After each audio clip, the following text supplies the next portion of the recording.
I've simplified our original driver and removed some of the test code that we had and got back to the basics. Made a list that contains an array list of only hockey players. We've associated a string that's the name of the team instead of a variable for it. And then we proceeded to add a bunch of hockey players onto the team. At some point, somebody starts to score goals, so here's an example of what would happen in the code if you score a goal. First, you make a fake player that looks like the one that is on the list. Then you ask the index of routine of the array list, which is really a search for routine, to find the item on the list using the equals method for matching.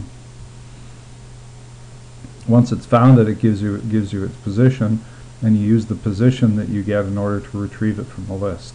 After that, you can add goals to the real player. We do that again for the next player in much a similar sort of fashion, and we'd keep doing it for all of the different players on the team as people scored goals.